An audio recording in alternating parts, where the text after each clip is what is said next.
जय श्री राम। तो क्या हाल चाल है आप सभी का। आपका फिर एक बार स्वागत है फिल्मी डोज में। और ये है वीकली इंटरेक्ट का एपिसोड नंबर 7। इससे पहले जितने भी एपिसोड हुए थे वो शायद 1.5 साल पहले हुए होंगे। मैंने सोचा था कि मैं इस सीरीज को कंटिन्यू करूंगा पर नहीं कर पाया था। फिर मेरे दिमाग में आया चलो यार करके देखते हैं। तो आप लोगों ने जितने भी सवाल वगैरह पूछे उनमें से मुझे जो ठीक ठीक सवाल लगे हमने वही सिलेक्ट किए और मैं उन्हीं का जवाब दूंगा। लेकिन हाँ, इससे पहले मैं एक सवाल का जवाब देना चाहता हूँ जो कि लोग बार बार मुझसे पूछते हैं, और वो ये है कि मैं जय श्री राम क्यों बोलता हूँ। और कई लोग ऐसे हैं जो मुझे मना करते हैं कि मत बोलो। तो मैं ये चीज़ क्लियर कर देता हूँ कि मैं किसी भी रिलीजन को हेट वगैरह नहीं करता हूँ, ना ही मुझे किसी के भी रिलीजन से कोई दिक्कत है। मेरे यूट्यूब चैनल पर हर रिलीजन से आते हैं, चाहे वो मुस्लिम हो, हिंदू हो, सिख हो, ईसाई हो, कोई भी हो। मे बी अलग अलग देशों से भी वीडियो देखते हैं कुछ लोग। तो इसका मतलब ये बिल्कुल भी नहीं है कि मैं किसी भी रिलीजन से हेट करता हूँ, ऐसा नहीं है। वो आप लोगों ने ऐसी सोच बना ली होगी कि जय श्री राम बोल रहा है तो ये हिंदू सपोर्टर है और ये बाकियों से हेट करता है। नहीं भाई, हाँ मैं हिंदू हूँ इसलिए मैं जय श्री राम बोलता हूँ, और जय श्री राम मुझे एक तरीके से मोटिवेट करता है। तो अगर आप लोगों को इस चीज़ से दिक्कत है तो मेरे हिसाब से बिल्कुल भी नहीं होनी चाहिए, क्योंकि मैं अपनी वीडियोज़ में किसी के भी खिलाफ कुछ भी नहीं बोलता हूँ और मुझे अच्छा भी नहीं लगता है। मेरे लिए सब एक समान है। तो आप लोग भी सोचिए कि हाँ मेरी बात सही है या फिर नहीं। चलो अब इन बातों को छोड़ते हैं, अब क्वेश्चंस पर आ जाते हैं। तो स्पार्क, ऑन फायर और पनिशर ने एक जैसा ही क्वेश्चन पूछा है तो इसलिए एक जगह ही रखा है। अब मैं आप सभी को बता देता हूँ कि मैं यूट्यूब के अलावा क्या करता हूँ। मैं यूट्यूब के अलावा पढ़ाई करता हूँ। मैंने BA से ग्रेजुएशन कंप्लीट की है और मेरा MA का ये फर्स्ट ईयर चल रहा है, और अब तक मैं कॉलेज जाकर देख कर भी नहीं आया हूँ कि क्लासेस स्टार्ट हुई हैं या नहीं। और मेरी सरकारी जॉब लग गई है क्या? भाई सरकारी जॉब लगी होती तो मे भी शायद मैं यूट्यूब वीडियोस नहीं बना रहा होता, सरकारी पैसे का फ़ायदा उठा रहा होता। तो और मेरा फोकस यूट्यूब है या नहीं? मेरा फोकस यूट्यूब पर भी है, पर वही है कि मेरे पास अभी सेटअप वगैरह नहीं है। तो जब तक मेरा चैनल ठीक ठाक ग्रो नहीं होता तब तक तो हाँ ठीक ठाक फोकस है। पर हाँ, मैं रिव्यूज़ वगैरह मैं सोचता हूँ कि रिव्यूज़ वगैरह मैं अच्छे करता हूँ तो फिर क्यों ना मैं इसमें ही थोड़ा सा आगे बढ़कर देखूं। तो मैं ट्राई भी कर रहा हूँ रिव्यूज, और आप लोगों को शायद पसंद भी आ रहे हैं। बीरबल का मुझसे सवाल है कि अक्षय कुमार की कौन सी फिल्म हिट हो सकती है। अभी हिट तो हुई थी OMG 2। हाँ मानता हूँ कि उसमें पंकज त्रिपाठी ही थे और अक्षय कुमार का एक तरीके से एक कैमियो रोल था। तो उनकी आने वाली फिल्में में भी बड़े मियाँ छोटे मियाँ, हेरा फेरी 3। ये हेरा फेरी 3 को मैं इसलिए बोल रहा हूँ क्योंकि देखो यार उस मूवी की इमेज बहुत बड़ी है तो लोग देखने जरूर जाएंगे, चाहे डायरेक्टर कबाड़ा ही क्यों ना बनाए। तो ये दोनों फिल्में इनकी आगे जाकर हिट हो सकती हैं। मे बी स्काई फोर्स भी हिट हो जाए। जुबैर का ये क्वेश्चन है क्या लियो में वॉइस ओवर चेंज हो सकती है? भाई बिल्कुल भी नहीं, भूल जाइए कि कोई वॉइस ओवर चेंज होगा, क्योंकि वो लोग ऑडियंस के बारे में नहीं सोचते हैं। उन्हें जैसे तरीके से मूवी डब करनी होती है वैसे ही वो लोग करते हैं। तो भूल जाइए भाई, कोई भी डबिंग चेंज नहीं होगी। हिंदुस्तानी डब करना हो तो बोलो। राज आनंद पूछते हैं कि विजय की अगली फिल्म कौन सी होगी। तो विजय की अगली फिल्म होने वाली है थलपति 68, जिसको वेंकट प्रभु डायरेक्ट करेंगे। वैभव का क्वेश्चन है कि सलार की हिंदी डबिंग राइट्स किसके पास है, और प्रभास की हिंदी वॉइस उसने खुद दी है या फिर शरद ने दी है। तो जो सलार की हिंदी डबिंग राइट्स हैं, तो होम बाले फिल्म्स किसी को भी राइट्स नहीं बेचता है। हाँ वो डिस्ट्रीब्यूशन करवाता है लेकिन वो राइट्स किसी को भी नहीं बेचता है। उसके राइट्स वो खुद ही रखते हैं और खुद ही डबिंग में देखते हैं। MD स्टूडियोज में इनकी फिल्मों की डबिंग होती है। मतलब MD स्टूडियोज के जितने भी ये वॉइस आर्टिस्ट वगैरह होते हैं वही लोग जाते हैं बैंगलोर और वही डब करते हैं। अब बात रही प्रभास की वॉइस ओवर की, तो ये मुझे भी नहीं पता है, पर हाँ इतना है कि प्रभास खुद वॉइस ओवर नहीं दे रहा है। तो मे भी हो सकता है कोई अच्छा वॉइस आर्टिस्ट जो उन्होंने सिलेक्ट किया हुआ, क्या पता शरद ही हो। सूरज मातो का ये सवाल है कि सूर्या की गजनी मूवी क्या हिंदी डब्ड वर्जन में अवेलेबल है? तो हाँ ये यूट्यूब पर भी अवेलेबल है, DRG रिकॉर्ड्स नाम के एक यूट्यूब चैनल पर। लेकिन भाई डबिंग इतनी खराब है कि आप देख ही नहीं पाओगे, तो स्किप करो। विशाल कुमार का ये सवाल है कि मैंने बताया था KRK पाटुताला, कस्टडी, आडवलू, मीको जोहारलू, हंट, हेड गोशु, विदु थलाई, इन सब की डबिंग कंप्लीट हो गई है। तो अभी तक ये आई क्यों नहीं मेरे महाशय? तो मेरे महाशय मैं आपको ये भी बता दूं कि ये फिल्में हिंदी डब्ड हो जाती हैं लेकिन उसके बाद भी बहुत सारी चीज़ें रहती हैं, जैसे कि सेंसर के लिए जाना। सेंसर के बाद इन फिल्मों को TV राइट्स बेचते हैं, इन फिल्मों के OTT राइट्स भी बेचने की कोशिश करते हैं। इन्हीं सब चीज़ों में कई फिल्में फंस जाती हैं क्योंकि ये लोग थोड़ा हाई प्राइस रखते होंगे और TV वाले सोचते होंगे कि हम इतने में खरीदेंगे ही नहीं। तो इनका डिस्कशन चलता रहता है। डिस्कशन इतना लंबा भी हो जाता है कि 3 साल बाद तक भी फिर पिक्चरें नहीं आ पाती हैं। और कई सारी फिल्में ऐसी होती हैं कि जो बिक ही नहीं पाती हैं, फिर उनको ये जो भी बैनर होता है बिफोर यू आदित्य मूवीज हो, वो अपने यूट्यूब चैनल पर फिर उन्हें रिलीज कर देता है थक हार कर। एमडी सागोर का सवाल है कि जापान और कैप्टन मिलर के हिंदी राइट्स किसके पास है। तो कैप्टन मिलर के हिंदी राइट्स का मुझे नहीं पता है वैसे, लेकिन हाँ चलो ये एक पैन इंडिया फिल्म है, तो 15 दिसंबर को ये फिल्म हमें थिएटर्स में तो देखने के लिए मिलेगी।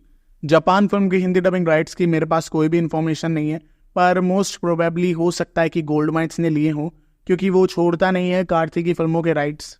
सरपट्टा परम्पराई फिल्म के राइट्स देखो बिफोर यू के पास थे और इसकी डबिंग बहुत पहले ही कंप्लीट हो गई थी, पर अभी तक ये फिल्म नहीं आई है। अब देखते हैं कि कब आती है। ओपरी का देखो मत पूछो, अगर ये फिल्म आनी होती तो आ जाती, और अगर आती है तो आप लोग समझ सकते हो कि ये फिल्म किसके पास हो सकती है, क्योंकि वही लोग हैं जो फिल्म को ब्लॉक करके रखते हैं। पर हाँ ये सिर्फ मेरा अंदाजा है, मुझे नहीं पता कि ओपरी किसके पास है। पुष्पा 2 के सारे राइट्स वो भी इनके पास 1000 करोड़ में।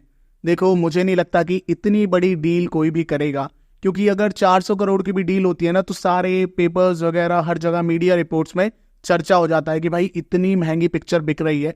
तो मुझे नहीं लगता, एक तरीके से एक फेक न्यूज़ है। भावेश ने पूछा है कि सप्ता सागरा डाचे अल्लो साइड बी की हिंदी अपडेट। तो हिंदी डबिंग अभी स्टार्ट नहीं हुई है, लेकिन हाँ जब भी स्टार्ट होगी मैं आपको ज़रूर बता दूंगा। इस फिल्म की डबिंग को एमडी स्टूडियोज़ में करवाया जाएगा। नागर नमित ने पूछा है कि कोई सी ओल्ड मूवी जो कि मैंने मल्टीपल टाइम देखी हो।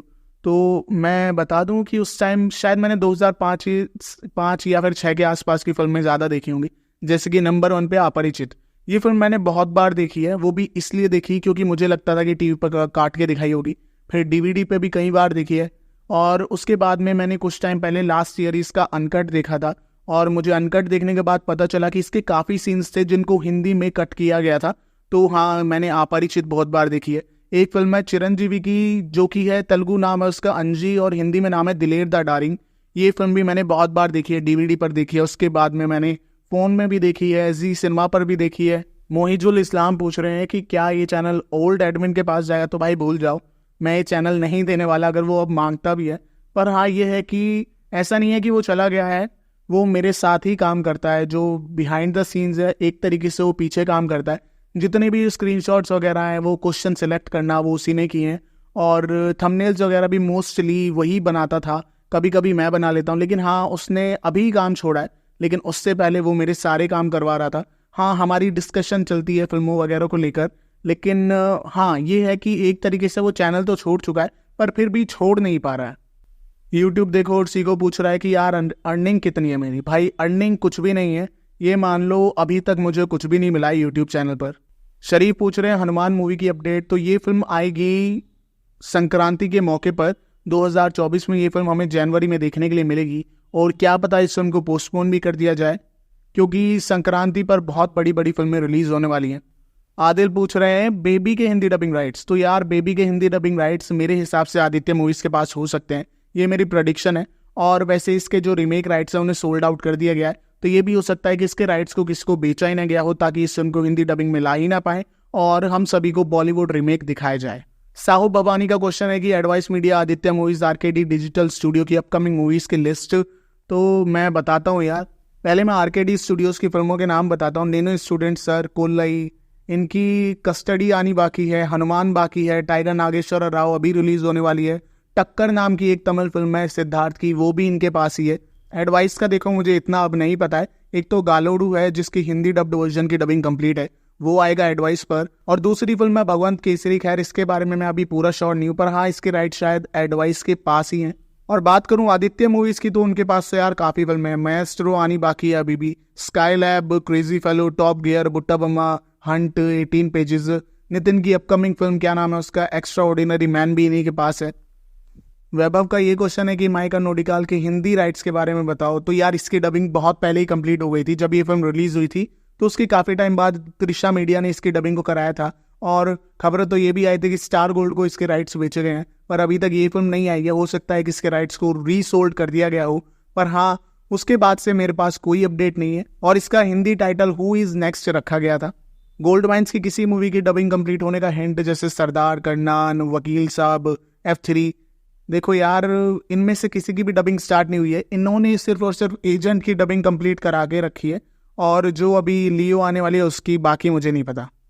संजय दास का क्वेश्चन है भाई गोलाडू भाई वो गालोडू है, और एडवाइस मीडिया डिजिटल के पास इसके राइट्स हैं, डबिंग कंप्लीट है, और हो सकता है कि हमें टीवी पर जल्द देखने के लिए मिल जाए।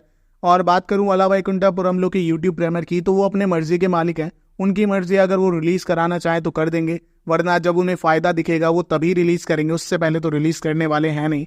तो ये है हमारा आज का लास्ट सवाल। तो रोहन कुमार ने ये पूछा है कि माफिया 2 की कोई अपडेट है क्या।